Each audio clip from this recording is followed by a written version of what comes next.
نحمده ونصلي على رسوله الكريم اما بعد فاعوذ بالله من الشيطان الرجيم بسم الله الرحمن الرحيم رب اشرح لي صدري ويسر لي امري واحلل عقدة من لساني يفقهوا قولي. محمد الرسول اللہ، محمد صلی اللہ علیہ وسلم اللہ کے رسول ہیں. والذین معہ، اور جو آپ کے ساتھ ہیں، آپ کے ساتھی ہیں، صحابہ کرام ہیں. ان کی خصوصیت کیا ہے؟ اشداء علی الکفار، وہ کفار پر سخت ہیں. رحماء بینہم، آپس میں رحیم ہیں، آپس میں ایک دوسرے پر شفیق ہیں.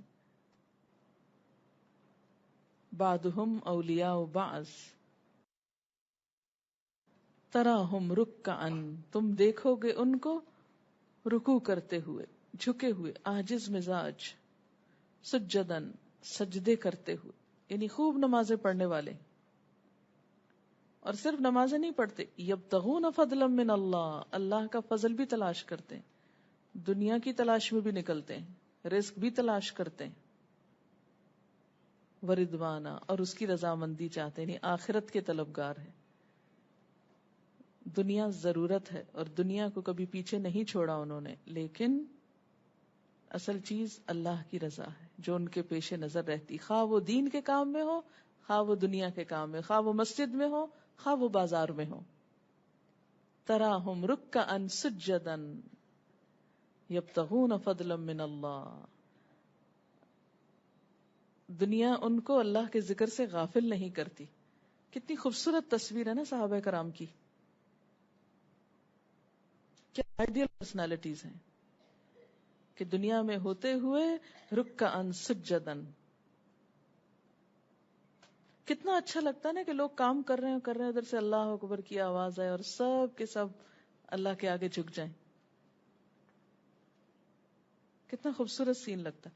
مکہ میں ایسا سین دیکھنے میں آتا ہے نا، اگر آپ کسی اوپر بڑی بلند بلڈنگ پہ بیٹھے ہوئے ہوں تو آپ دیکھیں گے نیچے بازار بھرے ہوئے ہیں، لوگ خرید و فروخت کر رہے ہیں اور اپنے کاموں میں لگے ہوئے ہیں، خوب بزنس چل رہا ہے، ادھر سے اللہ اکبر ہوتا ہے اور دوسری طرف سے سب دکانیں بند ہونے لگتی ہیں، سب کے سب ہر طرف سے مسجد حرام کی طرف لوگ دوڑنے لگتے ہیں.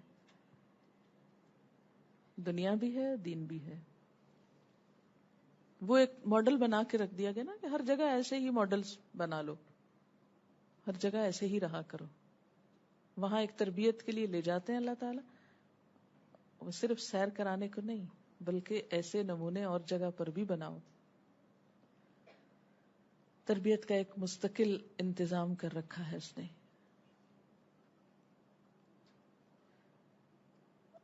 اور پھر آپ دیکھیں نا کہ تراہم رکعا سجدا یبتغون فضلا من اللہ ورضوانا، یہ جو رضوانہ ہے نا، اللہ کی رضامندی کی خواہش اور طلب، یہ ہر جگہ پر کچھ بھی کر رہے ہیں، خواہ وہ نماز میں ہو تو دکھاوے کی نماز نہ ہو، میں ہو تو دھوکہ بازی نہ ہو، اللہ کے بندوں کے ساتھ زیادتی نہ ہو.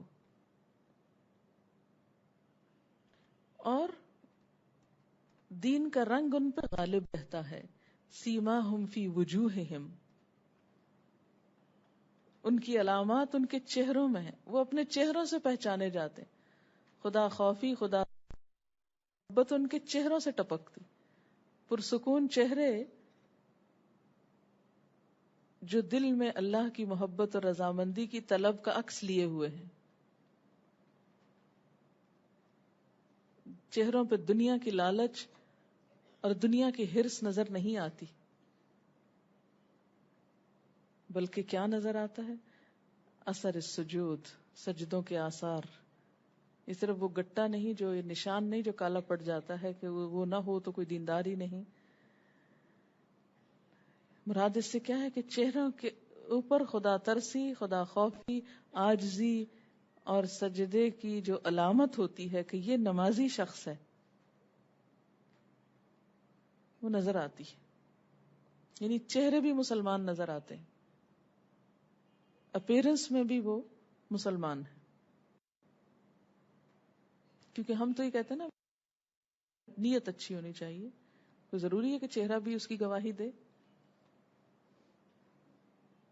نہیں، پھر یہ تو اور غلط بات ہے نا کہ صرف دل میں ہی چھپا کے رکھے ایک چیز اور چہرے سے اس کی کوئی عکاسی نہ ہو، چہرے پہ کچھ نظر ہی، چہرہ کسی اور چیز کی گواہی دے رہا ہو، وہاں کوئی اور بینر لہرا رہا ہو، کسی اور کے بندے بنے ہوئے ہوں چہروں سے، چہروں سمیت اللہ کے بندے بنے. ذالک مثلہم فی التورات، ان کی یہ مثال تورات میں موجود ہے، تورات میں ان کی یہ پہچان لکھی گئی تھی. ومثلہم فی الانجیل، اور انجیل میں ان کی مثال کیسی ہے؟ کزرع، ایک کھیتی کی طرح. اصل میں تو صحابہ کرام کی بات ہو رہی ہے، لیکن ظاہر صحابہ کرام الذین انعمت علیہم، ان میں ہمارے لیے بھی ایک رہنمائی ہے، ان کی زندگیاں ہمارے لیے ایک خوبصورت نمونہ ہے، ہمیں بھی ان جیسا بننا ہے. کزرع، ایک کھیتی کی طرح، اخرج شطأہ، جو اپنی کمپل نکالے. ایک کھیت کیسے لگتا ہے؟ ایک دانہ ڈالنے سے. جب دانہ ڈالا جاتا ہے تو اس سے کیا نکلتا ہے؟ چھوٹی سی کمپل. شط کہتے ہیں پودے کا پہلا ظہور، یعنی بیج سے جو پہلی سٹیج ہوتی ہے نا پودا بننے کی، اس کے لیے شط کا لفظ ہے. دانہ جو ہے وہ پھٹ کے اللہ کی قدرت سے اس میں سے جو پودا نکلنے لگتا ہے، فرمایا سب سے پہلی سٹیج یہ ہوتی ہے. ایمان کا بیج جب دل میں آتا ہے تو اس طرح وہ کمپل نکلتی ہے. فآزرہ، پھر اس کو تقویت دی، یعنی وہ پھر ذرا تھوڑا اور اوپر نکلتا ہے، پھر وہ باریک سا ہوتا ہے، پھر اس کو طاقت ملتی ہے زمین سے اور وہ مضبوط ہو جاتا ہے. فاستغلظ، پھر ایک وقت آتا ہے کہ وہ تنا سخت ہو جاتا ہے. غلظہ، غین لام ظا، غلیظ. اسی سے غلیظ ناپاک کے معنوں میں نہیں ہوتا، عربی میں سخت کے معنوں میں ہوتا ہے. لو كنت فظا غلیظ القلب، سنگ دل کے لیے استعمال ہے. فاستغلظ، تو وہ جو چھوٹا سا پودا نکلا تھا، ایک وقت آیا کہ وہ اس کا تنا مضبوط ہو گیا. فاستوى على سوقه، وہ کھیتی اپنے تنے پر سیدھی کھڑی ہوگی. یعنی شروع میں جب پودا نکلتا ہے تو کیا ہوتا ہے؟ ادھر ادھر گر رہا ہوتا ہے، لیکن جب وہ تنا مضبوط ہوتا ہے تو بالکل سٹریٹ سیدھا کھڑا ہو جاتا ہے. فاستوى، پھر وہ کھڑی ہو گئی کھیتی کس پر؟ علی سوقی. سوق ویسے تو پنڈلی کو بھی کہتے ہیں نا، انسان اپنے پاؤں پہ کھڑا ہوتا ہے، یعنی اپنے پاؤں پہ کھڑے ہو گئے. یعجب الزراع، کاشت کرنے والوں کو وہ خوش کرتی. ایسا کھیت بونے والے کو بڑا خوش کرتا ہے کہ جب اس کے سامنے اس نے زمین ہموار کی، بیج ڈالے، وہ بیج چھوٹے چھوٹے نکلے، پھر ان کے تنے نکل آئے، پھر وہ سیدھی کھڑی ہو گئی، پھر اس پہ پھل پھول لگنے لگے تو ایک خوبصورت باغ لگ گیا. تو لگانے والے کو یہ منظر بہت اچھا لگا. زرع زارے سے ہے نا، کھیت بونے والا، کسان. لیغیظ بہم الکفار، تاکہ غضبناک کرے اس کے ذریعے کافروں کو، یعنی کافر دیکھ کے اس کھیت کو جلیں، تاکہ کفار ان کے پھلنے پھولنے پہ جلیں، جل اٹھیں، حسد کا شکار ہوں کہ کل تک تو ہم سمجھتے تھے یہ مظلوم بیچارے لوگ جو مکہ کی گلیوں میں پٹ رہے تھے، آج مدینہ کی فضا نے ان کو اس قابل کر دیا کہ یہ مضبوط کھڑے ہو گئے اور ان پہ پھل پھول آنے لگے اور ایک خوبصورت منظر نظر آنے لگا، پورا سین بدل گیا. صحابہ کرام کا بڑھتا ہوا اثر و رسوخ اور ان کی روز افزوں بڑھتی ہوئی طاقت کافروں کے لیے غیظ و غضب کا سبب بنی. اسلام کا دائرہ پھیلا، کفر کا دائرہ سمٹا. اور اس ساری بات کے آخر میں وعد اللہ الذین الصالحات منہم مغفرۃ واجرا عظیما، جنہوں نے نیک عمل کیے اللہ نے ان سے مغفرت اور بڑے اجر کا وعدہ کیا. یعنی بعد میں بھی جو لوگ ایمان لا کر نیک کام کر کے ان راہوں پہ چلیں گے، ان سب کے لیے اللہ کی طرف سے بخشش اور اجر عظیم کا وعدہ ہے. اب دیکھیے کہ یہ آیت ریلیٹ کرتی ہے نا کہ هو الذی ارسل رسولہ، پہلے اللہ نے ایک رسول کس کام کے لیے بھیجا؟ کہ وہ دین کا اظہار کرے، حق کا اظہار کرے، شاہدن و مبشرا و نذیرا، جو پیچھے آپ پڑھ چکے ہیں۔ اس کام کے لیے کیا چاہیے تھا؟ انسانوں کا ایک گروہ چاہیے تھا آپ کے ساتھ، اکیلے یہ کام نہیں ہونا تھا۔ وہ گروہ کون تھا؟ صحابہ کرام کا گروہ تھا، جن سے آپ کو قوت ملی، اور اس گروہ کو تاریخی اعتبار سے بھی تیار کیا گیا تھا سخت جان ہونے کے لیے۔ کیسے کہ حضرت ابراہیم علیہ السلام ہجرت کر کے یہاں آئے، اپنی نسل یہاں بسائی، 2500 سال تک یہاں ایک قوم نسل در نسل مشقتوں سے گزرتے ہوئے تیار ہوئی، پھر اللہ نے ایک رسول ان میں سے اٹھایا، اور پھر ان کی جاہلانہ باتوں کو ختم کیا، ان کے اندر بہترین اخلاق پیدا کیے، اور ان میں سے ایک ایک شخص ہیرو بن کے چمکا۔ مارگولیت ایک مستشرق ہے، وہ صحابہ کرام کو خراج تحسین پیش کرتا ہے، nation of heroes, nation of heroes, ایک ایک شخص ہیرو ہے۔ کس کی مثال دیکھیں گے آپ؟ جس کو چاہیں دیکھ لیں، اخلاق، ایمان، کردار کے اعتبار سے ایسے لوگ کہیں اور نہیں ملتے کہ جو اتنی کثرت سے ہوں اور اتنے بہترین اخلاق کے مالک ہوں۔ دراصل صحابہ کرام کے اخلاق اور کردار نے ان کو ہیرو بنایا تھا۔ تورات میں ان کے لیے قدسیوں کا لفظ آتا ہے، قدسی، پاک لوگ، سینٹس۔ دین کا مشن ایسے ہی لوگوں سے مکمل ہوتا ہے۔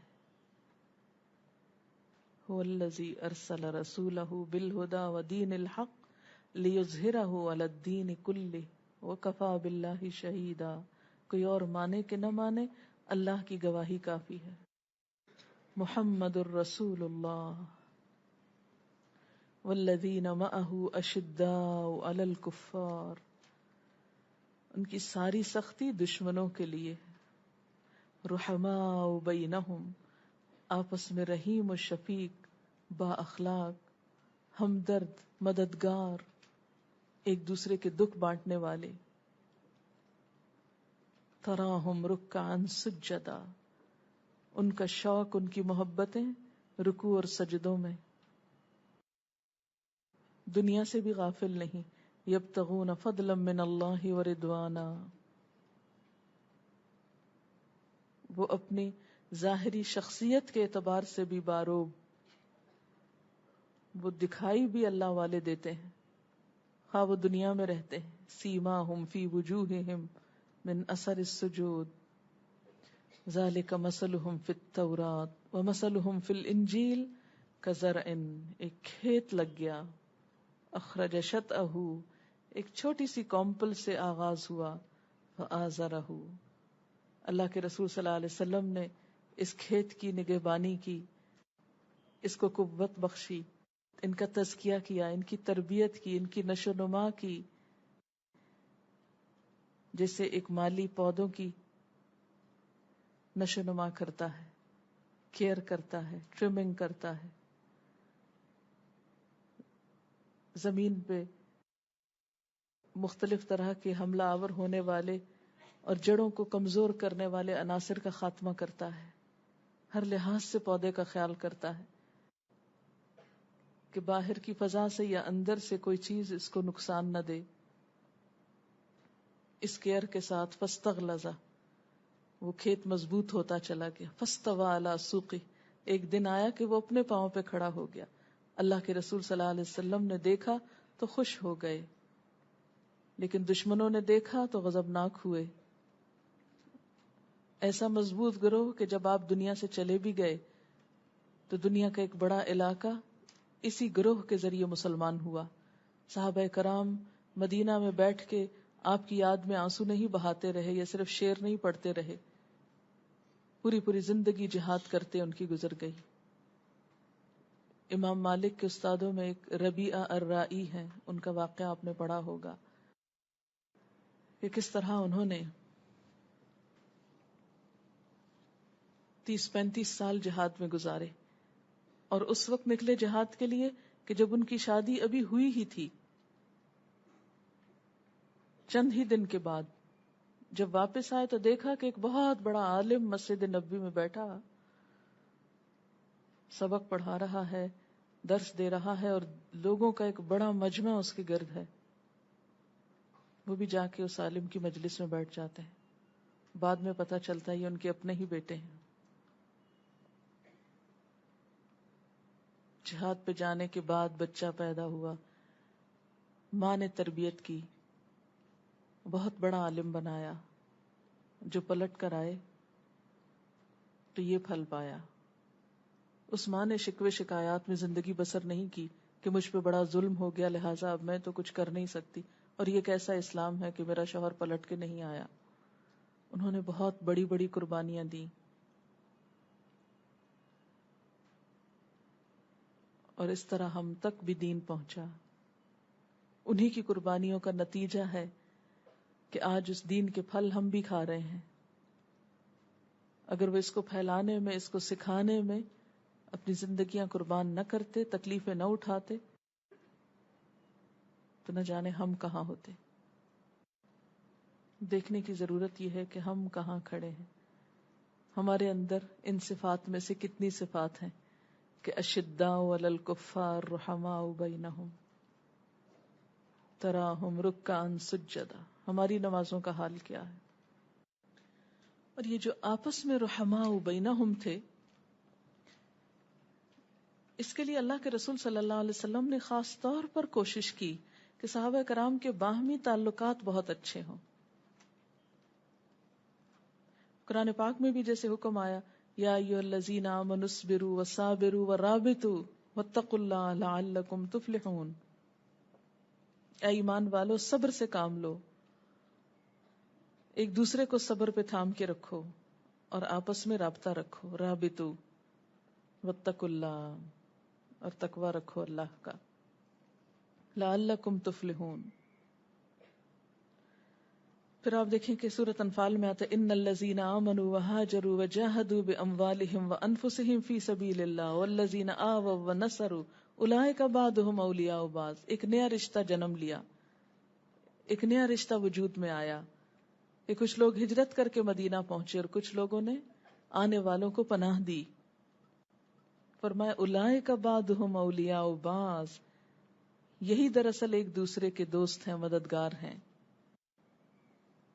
اور اس کے مقابلے میں کافروں کو آپس میں ایک دوسرے کا دوست قرار دیا، دو گروہ بن گئے، دو رشتے قائم ہو گئے، ایک ایمان کی بنیاد پہ تھا اور ایک کفر کی بنیاد پر۔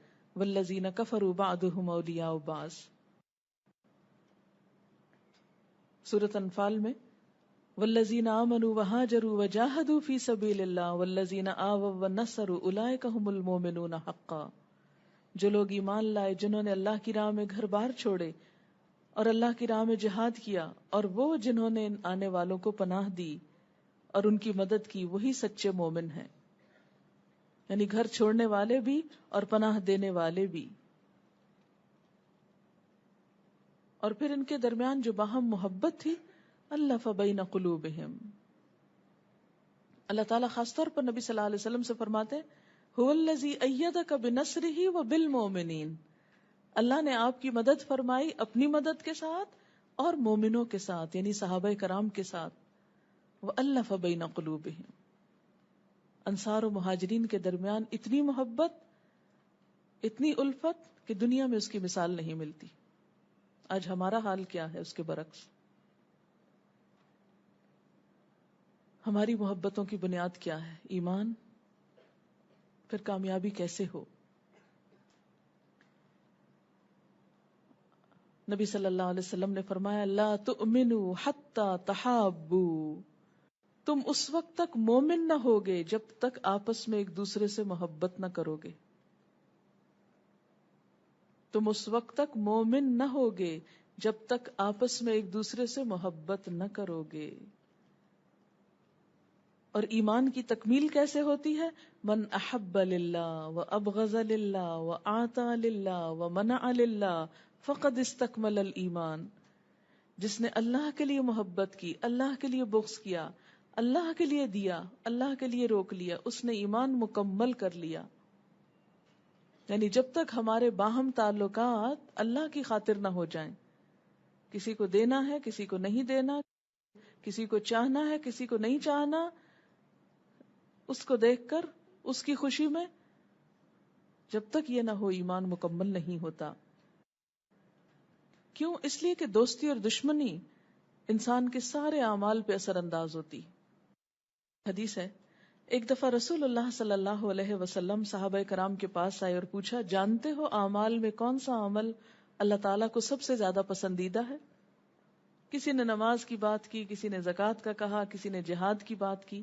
آپ صلی اللہ علیہ وسلم نے فرمایا، صرف اللہ کے لیے محبت اور اللہ کے لیے دشمنی اللہ کے نزدیک تمام اعمال سے محبوب ترین ہے. نماز، روزے، جہاد، ہر چیز سے بڑھ کر اجر ہے کس کا؟ اللہ کے لیے کی جانے والی محبت اور دوستی کا.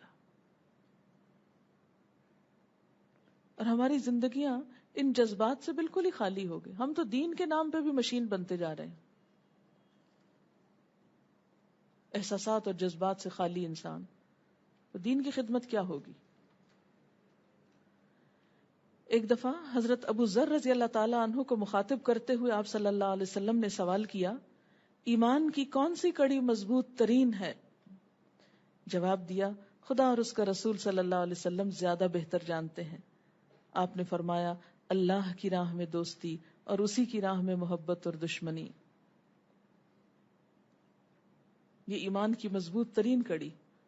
کیونکہ جب تک اس بنیاد پہ کسی سے محبت نہ ہو، کسی سے دوستی نہ ہو، تعلق نہ ہو، آپ پھسلیں گریں گڑھے میں، کوئی پوچھے گا بھی نہیں آپ کو آپ کہاں گئے، آپ ایمان پہ ہیں یا کفر پہ ہیں یا کہیں اور کسی چیز پر ہیں. لیکن اگر اللہ کی خاطر محبت ہوگی تو وہ آپ کو پھسلنے نہیں دے گا، وہ تڑپ اٹھے گا کہ آپ دین کے راستے میں پیچھے ہو جائیں، آپ کے اندر کوئی برائی اور کوئی خرابی جنم لینے لگے، وہ آپ کو پیچھے نہیں جانے دے گا، وہ تھام لے گا آپ کو. یعنی دین پر قائم رہنا ممکن ہی نہیں جب انسان تنہا ہو. یہ بات اپنی ذہن میں لکھ لیجئے ہمیشہ کے لیے کہ آپ تنہا دین پہ قائم رہ ہی نہیں سکتے، رہ ہی نہیں سکتے. اس لیے کہ زندگی میں اتنے جھونکے آتے ہیں، ایسی ایسی باتیں سموم چلتی، ایسے ایسے فتنے آتے، ایسی ایسی پریشانیاں آتی ہیں، اپنی ذات کے اندر سے، ماحول سے، معاشرے سے، رشتہ داروں سے، سوسائٹی سے، ایسی ایسی چیزیں اٹھتی ہیں کہ انسان کبھی غم، کبھی خوشی، کبھی کچھ، کہ انسان لمحے میں یوں لگتا ہے سوئچ آف ہو گیا اور سب اندھیرا ہو گیا اور سب ایمان جاتا رہا. ایسے میں کس کی ضرورت ہوتی ہے؟ ان دوستوں کی ضرورت ہوتی ہے جن سے انسان اللہ کی خاطر محبت کرتا ہے. ان کے پاس چند لمحے گزار کر دل و دماغ روشن ہو جاتا ہے، انسان اپنی پھر اصلی حالت پہ پلٹ آتا ہے. لیکن ہم اس چیز کی ضرورت کو سمجھتے ہی نہیں. ہم سمجھتے ہیں صرف قرآن کا لفظی ترجمہ رٹ لیا، ٹیسٹ پاس کر لیے، بڑے اچھے نمبر لے لیے، ہم بڑے پکے مومن ہو گئے. ہمارا سارا غم کیا اگر ایک آدھ نمبر کم آ گیا. کسی انسان کے ساتھ انسانی تعلق، اس کے ساتھ دین کے نام پر جذباتی وابستگی، وہ سب کچھ خود غرضی میں بدل جاتا ہے. تو ایمان نام ہے اس چیز کا کہ محض خون کے رشتے نہیں، دین کے رشتے بھی جو تھامے رکھیں آپ کو. کیوں اللہ کے رسول صلی اللہ علیہ وسلم کو سورۃ الکہف میں کہا گیا وَاصْبِرْ نَفْسَكَ مَعَ الَّذِينَ يَدْعُونَ رَبَّهُمْ بِالْغَدَاةِ وَالْعَشِيِّ يُرِيدُونَ وَجْهَهُ وَلَا تَعْدُ عَيْنَاكَ عَنْهُمْ. روک کے رکھیے اپنے آپ کو ان لوگوں کے ساتھ پر جو صبح شام اپنے رب کو پکارتے ہیں اور اس کی خوشنودی کے طالب ہیں. آپ تو اللہ کے نبی ہیں، آپ کے پاس تو جبریل علیہ السلام آتے ہیں، فرشتے آتے ہیں، آپ کو تو اللہ کی دوستی حاصل ہے، فرشتوں کی دوستی حاصل ہے، آپ کو انسانوں کی دوستی کا کیا فائدہ؟ نہیں، ایسا نہیں. آپ کو بھی کہا جا رہا ہے وَاصْبِرْ نَفْسَكَ، باندھ کے رکھیے اپنے آپ کو، جوڑ کے رکھیے اپنے آپ کو ان لوگوں کے ساتھ. کون ہیں وہ لوگ؟ یریدون وجہ، جو اللہ کی رضا چاہتے ہیں اور انہیں کچھ غرض نہیں اور کچھ واسطہ نہیں، اور انہیں آپ سے کچھ بھی نہیں چاہیے، کوئی صلہ نہیں چاہیے، کوئی مال نہیں چاہیے، کوئی جائیداد نہیں چاہیے، کوئی لالچ نہیں ان کو. یریدون وجہ، وہ اس تعلق میں صرف اللہ کی رضا چاہتے ہیں، ان کو نہ چھوڑیے.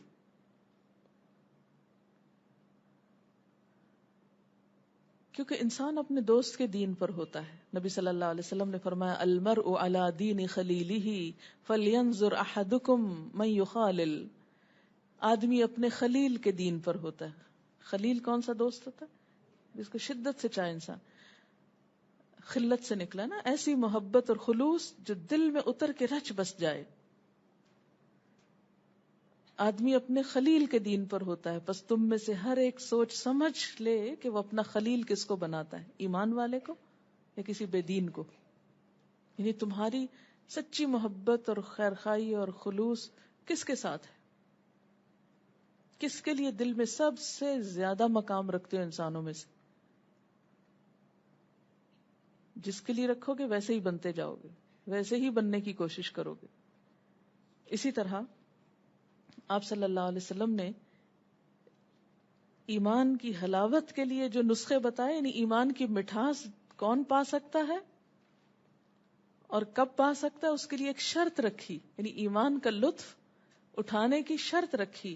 ان یحب المرء لا یحبہ الا للہ، کہ آدمی محبت کرے اور یہ محبت سوائے اللہ کے کسی اور کے لیے نہ ہو، یعنی اللہ کی خاطر کسی سے دوستی رکھے. ایمان کا لطف وہ پاتا ہے جو اللہ کی خاطر کسی سے محبت رکھے. جب تک یہ محبت نہ ہو اس وقت تک ایمان کا لطف نہیں آتا، ایمان کا مزہ ہی نہیں پا سکتے. ایسے ہی لوگوں کے لیے پھر خوشخبریاں. حضرت معاذ بن جبل کہتے ہیں میں نے سنا اللہ کے رسول صلی اللہ علیہ وسلم نے فرمایا وجبت محبتی، میری محبت واجب ہو گئی. کن کے لیے؟ للمتحابین فیہ، میری خاطر آپس میں محبت کرنے والوں کے لیے. المتجالسین فیہ، میری خاطر ایک دوسرے کے ساتھ بیٹھنے والوں کے لیے. والمتزاورین فیہ، میری خاطر ایک دوسرے سے ملاقات کرنے والوں کے لیے، زیارت کرنے والوں کے لیے. والمتبازلین فیہ، میری خاطر ایک دوسرے پر مال خرچ کرنے والوں کے لیے. یعنی جو اکٹھے بیٹھتے ہیں اللہ کی محبت میں، جو ایک دوسرے کو وزٹ کرتے ہیں اللہ کی محبت میں، جو ایک دوسرے پہ اپنا مال خرچ کرتے ہیں اللہ کی محبت میں. کیونکہ قدرتی بات ہے کہ جس سے انسان کو محبت ہوتی ہے انسان چاہتا ہے کہ اس کی کمپنی اس کو ملے، اس سے ملنے کے لیے جائے اور پھر اس پر اپنا مال خرچ کرے. اور ایسے لوگ قیامت کے دن عرش الہی کے سائے تلے ہوں گے جب کسی کو دوسرے کا ہوش نہ ہوگا، جب اپنے خون کے رشتے بھاگیں گے. یوم یفر المرء من اخیہ و امہ و ابیہ، جب ماں باپ بہن بھائی اولاد بیوی سب بھاگ جائیں گے، اس وقت ایسے لوگ عرش الہی کے سائے تلے ہوں گے بے خوف امن میں. الاخلاء یومئذ بعضهم لبعض عدو الا المتقین یا عباد لا خوف علیکم اليوم ولا انتم تحزنون. دوست آج کے دن ایک دوسرے کے دشمن بن جائیں گے سوائے متقین کے. اے میرے بندو تم پر آج کوئی خوف نہیں اور نہ تم غمگین ہوگے. صحابہ کرام کہتے ہیں کہ جس دن آپ صلی اللہ علیہ وسلم نے یہ بات فرمائی اس سے زیادہ خوشی کا کوئی اور دن نہ تھا ہماری زندگی میں. اور وہ بات کیا تھی؟ المرء مع من احبہ، انسان قیامت کے دن اسی کے ساتھ اٹھایا جائے گا جس سے وہ محبت کرتا ہوگا. قیامت کے دن انسان اسی کے ساتھ اٹھے گا جس سے وہ محبت رکھتا ہوگا، خواہ کتنے ہی فاصلے کیوں نہ ہو دنیاوی اعتبار سے. قیامت کے دن انسان اسی کے ساتھ اٹھے گا جس سے وہ محبت رکھتا ہوگا، خواہ کتنے ہی فاصلے کیوں نہ ہو دنیاوی اعتبار سے، زمان و مکان، دنیاوی سٹیٹس، علم اور بہت سی چیزوں میں کتنا ہی فرق کیوں نہ ہو. بعض اوقات ایسا ہوتا ہے نا کہ آپ جس سے محبت رکھتے ہیں وہ ہو سکتا ہے دنیاوی اعتبار سے بہت فرق ہو آپ میں اور اس میں. ایک بلال حبشی ہوں اور دوسرے عبد الرحمن بن عوف ہوں، علم میں بہت فرق ہو سکتا ہے، جغرافیائی فاصلے بہت ہو سکتے ہیں، لیکن قیامت کے دن یہ سب چیزیں ایک طرف کر دی جائیں گی. اور ایسے لوگ خواہ دنیا کے کسی بھی خطے میں ہو، وقت یا زمانے کے کسی بھی حصے میں ہو، ان کو اکٹھا اٹھایا جائے گا. اسی لیے ایک شاعر کا شعر ہے، احب الصالحین ولست منہم، میں نیک لوگوں سے محبت کرتا ہوں حالانکہ میں ان میں سے ہوں نہیں. میں خود تو نیک نہیں ہوں لیکن نیک لوگوں سے محبت رکھتا ہوں. لعل اللہ یرزقنی صلاحا، اس امید پر کہ اللہ مجھے بھی کوئی نیکی نصیب کرے گا، مجھے بھی کبھی توفیق ہو جائے گی ان کی مجلس میں کوئی نیک کام کرنے کی. حدیث میں آتا ہے لو ان عبدین تحابا فی اللہ عز وجل، واحد فی المشرق وآخر فی المغرب، یجمع اللہ بینہما یوم القیامہ، کہ ان میں سے اگر ایک مشرق میں رہتا اور دوسرا مغرب میں رہتا ہو تو قیامت کے دن اللہ تعالیٰ ان کو اکٹھا کر دیں گے. یقول ھذا الذی کنت تحبہ فیا، اللہ تعالیٰ ان کو اکٹھا کر کے ساتھ لا کے فرمائیں گے یہ وہ ہے جس سے تم میری خاطر محبت رکھتے تھے، آج دیکھو میں نے تمہیں جمع کر دیا. اور عرش الہی کے سائے تلے فرمایا رجلان تحابا فی اللہ اجتمعا علیہ وتفرقا علیہ، وہ دو آدمی ہوں گے جنہوں نے اللہ کے لیے باہم محبت کی ہوگی، اسی کے لیے اکٹھے ہوئے، اسی کے لیے الگ ہوئے. اکٹھے ہوئے تو اس کے نام پر، اور اگر الگ ہوئے تو اسی کے کام سے. ان پر خدا کی رحمت ہو. آپ صلی اللہ علیہ وسلم نے یہ بھی فرمایا ان اللہ تعالی یقول یوم القیامہ این المتحابون فی بجلالی اليوم اظلهم فی ظلی یوم لا ظل الا ظلی، کہاں ہیں وہ جو میری عظمت کی خاطر آپس میں محبت کرتے تھے، آج کے دن میں انہیں اپنے سائے میں جگہ دوں گا، آج کے دن سوائے میرے سائے کے کوئی سایہ نہ ہوگا. اللہ کے سائے کے سوا کوئی سایہ نہ ہوگا. کہاں ہیں وہ جو میری خاطر باہم محبت کرتے تھے، میں ان کو اپنے سائے تلے جگہ دوں. ایک اور روایت میں آتا ہے المتحابون بجلالی لہم منابر من نور یغبطہم النبیون والشہداء، جو میری عظمت کی خاطر آپس میں محبت کرتے ہیں ان کے لیے آخرت میں نور کے ممبر ہوں گے، انبیاء اور شہداء ان پہ رشک کریں گے، اونچی جگہوں پہ بیٹھے ہوں گے عزت کے ساتھ. انبیاء ان کو دیکھ کے خوش ہوں گے، شہداء دیکھ کے خوش ہوں گے، اتنے بڑے درجے ان کے. اور اس کے برعکس دین کا کام کرنے والوں کے باہم تعلقات کی خرابی، ایک دوسرے سے عداوت اور نفرت، یہ دین کو مونڈ کے صاف کر دیتی، سب ختمہ ہو جاتا ہے دین کا. ایک روایت میں آتا ہے کہ کیا میں تم کو ایسی چیز نہ بتاؤں کہ جو نماز، روزے، صدقے، خیرات سے افضل ہے؟ اور وہ کیا ہے؟ لوگوں کے درمیان تعلقات کی اصلاح کرانا اور باہمی تعلقات کا بگاڑ.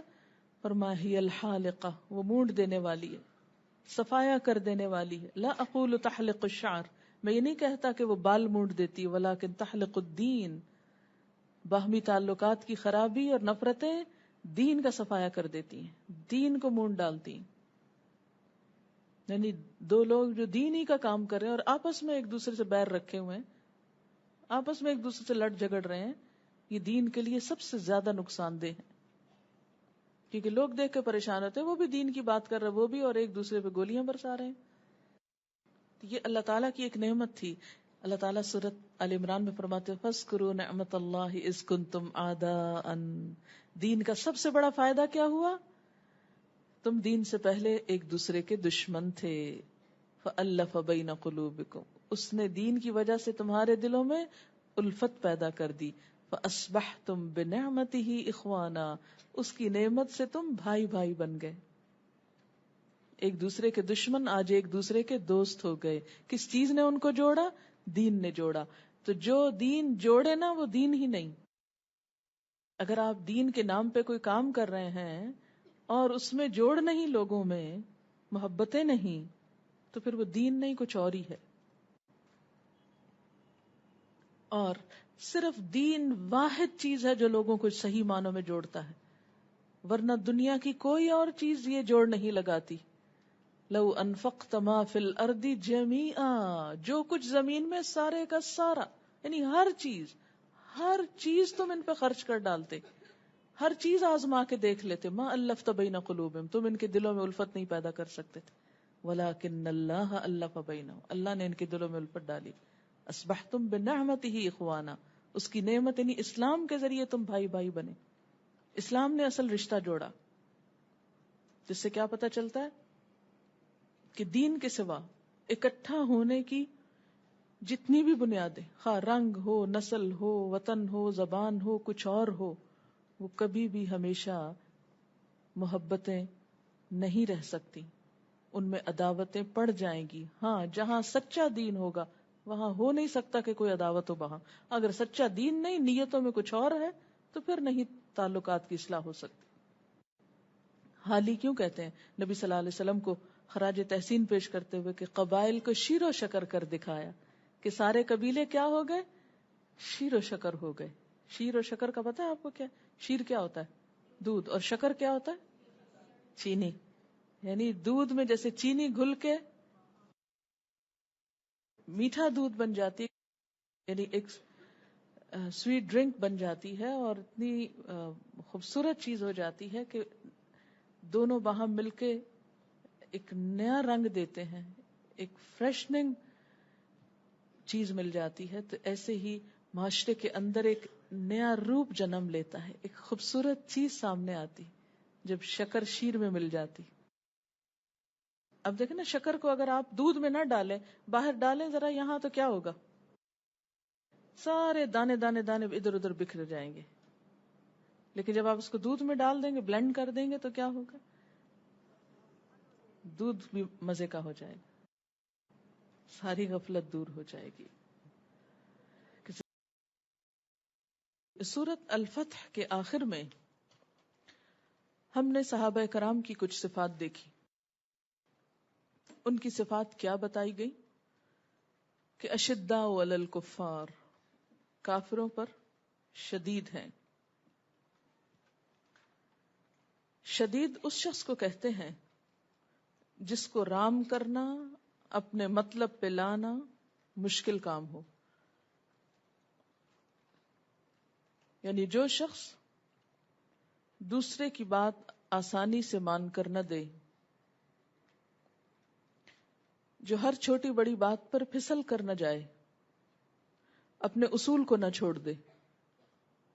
کفار کے مقابلے میں صحابہ کرام کا شدید ہونا، سخت ہونا، سخت مزاج ہونے کے معاملے میں نہیں ہے. کفار کے مقابلے میں صحابہ کرام کا شدید ہونا اس معنی میں نہیں ہے کہ وہ بد مزاج تھے یا درستی سے پیش آتے تھے کافروں کو، یا تندخوئی سے اور بد مزاجی سے، بلکہ اس کا مطلب یہ ہے کہ وہ اپنے ایمان میں بہت مضبوط تھے، اپنے اصولوں کے پکے تھے، ان کا کردار بہت مضبوط تھا. کافر اپنے نظریات، اپنے خیالات، اپنے عقائد کے معاملے میں مسلمانوں کو ترنے والا نہیں پاتے تھے. کفر کے مقابلے میں، کفر کے نظریات اور عقائد کے معاملے میں مسلمان ایک چٹان کی طرح تھے. جب انہوں نے لا الہ الا اللہ کہہ دیا تو پھر کسی دوسرے کو الہ ماننے کی گنجائش نہ چھوڑی. کافروں کے اندر یہ طاقت نہ تھی کہ انہیں، یعنی صحابہ کرام کو، ان کے مقصد سے ہٹا سکتے. آج کے دور میں بھی مسلمانوں کو ایسی ہی صفات کی ضرورت ہے کسی نے کہا نا کہ کیا تم اسی جنت میں جاؤ گے جس میں صحابہ کرام گئے ہیں، حالانکہ تمہارا ایمان ان کے ایمان جیسا نہیں، تمہارا کردار ان کے کردار جیسا نہیں، تو فرق کیا ہے؟ پہلا فرق کہ وہ کافروں کے مقابلے میں شدید تھے. مجھے ایسے ہی غلط فہمی ہوئی کہ شاید آپ نے شدید کا معنی کہیں بد اخلاق اور بد مزاج نہ لے لیا ہو، کہ وہ کافروں سے بہت سختی سے اور بد مزاجی سے پیش آتے تھے. اسلام ہمیں ایسی تعلیم نہیں دیتا، اور نہ ہی صحابہ کرام ایسے تھے، اس لیے کہ انہوں نے اللہ کے رسول صلی اللہ علیہ وسلم کو کبھی ایسا کرتے ہوئے نہیں دیکھا تھا. انسان بد اخلاق ہوئے بغیر فرم طریقے سے اپنی بات پہنچا سکتا ہے. اس کے بعد دوسری صفت ان کی رحماء بینہم، آپس میں بہت رحیم اور شفیق تھے، ایک دوسرے کے لیے بہت مہربان تھے، ایک دوسرے کے لیے نرم، رحیم، ہمدرد اور غم گسار. ان کے باہمی تعلقات بہت اچھے تھے. کیا رحیم ہونے کا مطلب یہ ہے کہ نرم نرم باتیں کرتے رہتے ہیں ایک دوسرے سے؟ رحماء بینہم کا مطلب کیا ہے؟ آپس میں ایک دوسرے پر رحیم ہیں.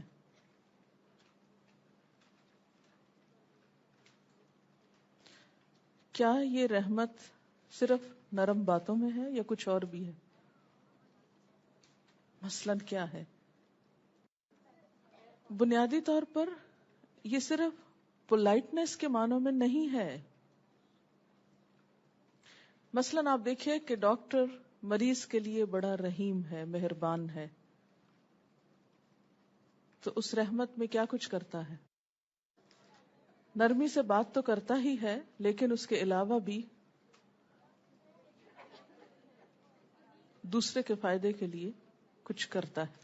ماں اپنے بچے کے لیے بڑی ہی رحیم ہستی ہوتی ہے، لیکن بچے کی اصلاح کے لیے کیا صرف محبت بھرے ڈائلاگ بولتی رہتی ہے یا کچھ اور بھی کرتی؟ اور جب ماں ڈانٹتی ہے تو رحیم نہیں ہوتی. تو پھر رحماء بینہم سے مراد کیا ہوا؟ بنیادی طور پر تو خیرخواہی مقصود ہے، اس میں مزاج کی نرمی اور شفقت اور محبت اور وہ سب چیزیں آ جاتی ہیں، لیکن اصل چیز خیرخواہی ہے، دوسرے کے بارے میں کنسرنڈ ہونا. جیسا کہ آپ صلی اللہ علیہ وسلم کی احادیث سے پتہ چلتا ہے کہ مومن مومن کا بھائی ہے، لا یظلمہ ولا یسلمہ، نہ وہ اس پہ ظلم کرتا ہے نہ اس کا ساتھ چھوڑتا ہے. یعنی اس سے بے نیازی نہیں برتتا، کنسرنڈ ہوتا ہے. یہاں ایک واقعہ میں آپ کے سامنے رکھنا چاہوں گی. واقعہ یہ تھا کہ امریکہ کے ایک دفتر میں ایک شخص پروف ریڈنگ کا کام کرتا تھا. 30 سال سے وہ اس دفتر میں کام کر رہا تھا. روز صبح سب سے پہلے آتا، شام سب سے بعد جاتا، اور بہت انہماک سے وہ کام کرتا، اور عموماً اس کی پروف ریڈنگ میں کوئی غلطی نہیں پائی جاتی تھی کیونکہ بہت انوالو ہو کے کام کرتا. ایک روز اسی کرسی پہ بیٹھے بیٹھے اس کو ہارٹ اٹیک ہوا اور اس کا انتقال ہو گیا. 5 دن تک وہ اس کرسی پر بیٹھا رہا اور دفتر کے کسی شخص کو علم نہیں ہوا. جس وقت اس کو ہارٹ اٹیک ہوا اس وقت وہ میڈیکل کی کسی کتاب کی پروف ریڈنگ کر رہا تھا.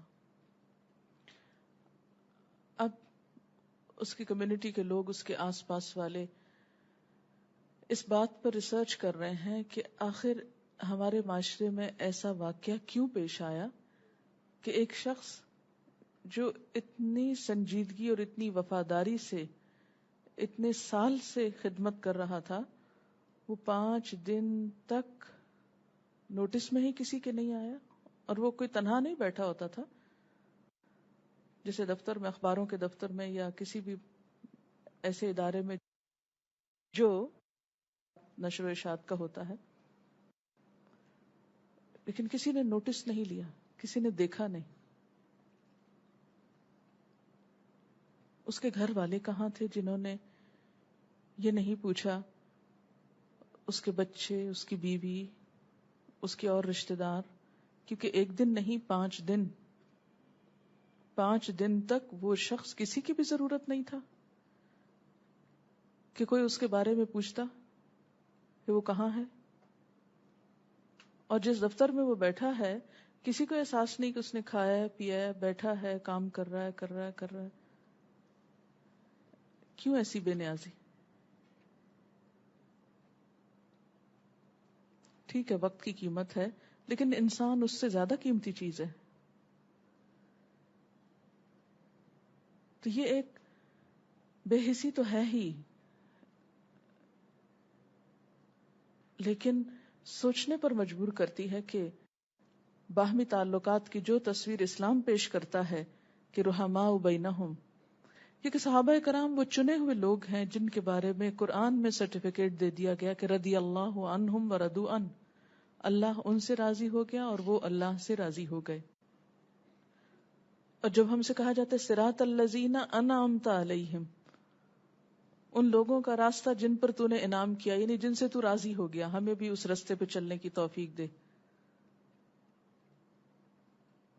تو بہرحال وہ ہمارے لیے ایک اچھا نمونہ ہے. آپ صلی اللہ علیہ وسلم تو ہیں ہی، لیکن آپ تو ایک پروفٹ بھی ہیں.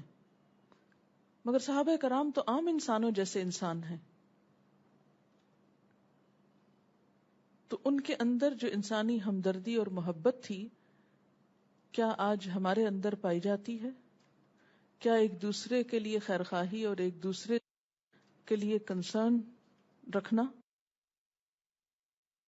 عائشہ اپنے اپارٹمنٹ کا ایک واقعہ سناتی ہے کہ ان کے اپارٹمنٹ میں ایک شخص فوت ہو گیا، اور وہ یہ خود ہی بتائے کہ آپ کو پھر کیا ہوا. There was a man in our building who was living there for a very long time, and we found out that there was a very strong smell coming from his apartment, and nobody knew what was going on. And later on, when investigators came and people opened up his apartment, he died in his apartment for a couple of weeks or so, and nobody came to find out what was wrong with the man. His family members, nobody even asked about him, and he was dead in his apartment for quite a bit of a time. And I remember this man, he used to come up the building, and everybody knew him very well, but when he died, nobody was concerned at all. And his smell, the smell that went into the air, it left its smell for about a couple of weeks, and we could not stand it because it was so strong. And everybody there was so upset by this that nobody came to find out what was wrong with this man. No family member, no relative. And this was such a strange event, but I thought that it was something that happens very often over there, because people don't concern with their family relatives at all.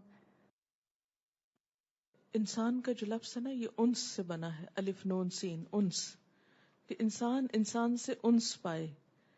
تو ٹھیک ہے اسلام انسان کو سنوارتا ہے، نکھارتا ہے، نبی صلی اللہ علیہ وسلم نے صحابہ کرام کا تزکیہ کیا، لیکن یہ انسانیت کا حصہ ہے کہ انسان انسان کے لیے مانوس ہو، ایک دوسرے کی ضرورت محسوس کی جائے، ایک دوسرے سے تعلق رکھا جائے، ایک دوسرے سے محبت کی جائے، ایک دوسرے کی کمی محسوس کی جائے کہ اگر ایک شخص نہیں ہے تو کیوں نہیں ہے، کہاں ہے وہ.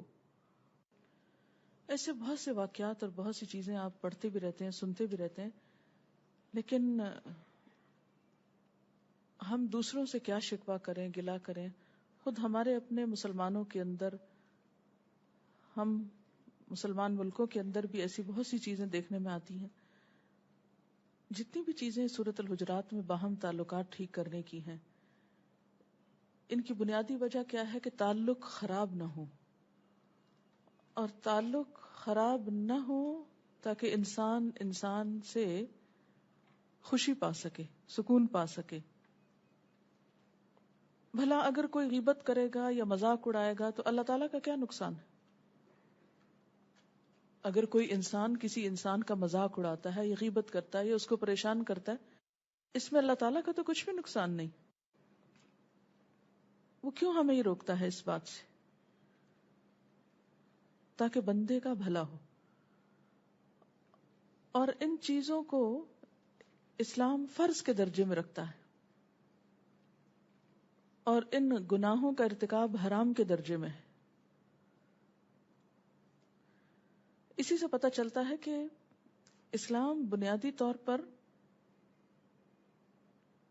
انسان کی بھلائی، انسان کے فائدے اور انسان ہی کی خیر کے لیے ہے. اگر کوئی شخص ان حکموں پر عمل کرتا ہے تو اس میں انسان کا اپنا ہی فائدہ ہے. آج کے دور میں ہم مسلمانوں کے درمیان اتحاد، اتفاق، باہم رحم دلی، محبت اور شفقت کیوں نہیں نظر آتی؟ اس لیے کہ ہم ان صفات سے خالی ہیں جو صحابہ کرام کے اندر پائی جاتی تھی.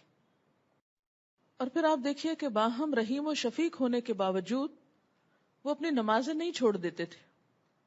ہمارے ہاں کیا کانسیپٹ ہے کہ اگر آپ خدمت خلق کرتے ہیں، انسانوں کی مدد کرتے ہیں، سوشل ورک کرتے ہیں، تو پھر نماز کی کوئی خاص ضرورت نہیں رہتی، کیونکہ اب آپ کی نجات کے لیے یہی کافی. لہذا وہ لوگ جو انسانیت کی خدمت میں مشغول ہوتے ہیں عام طور پر نماز پڑھنے والوں کو برا بھلا کہنا شروع کر دیتے ہیں، جبکہ دین مکمل ہوتا ہے دونوں ہی طرح کی باتوں سے. ایک طرف رحماء بینہم ہوں، حقوق العباد کے نبھانے والے ہوں، اور دوسری طرف تراہم رکعا سجدن، اپنی نمازوں سے غافل نہ ہوں.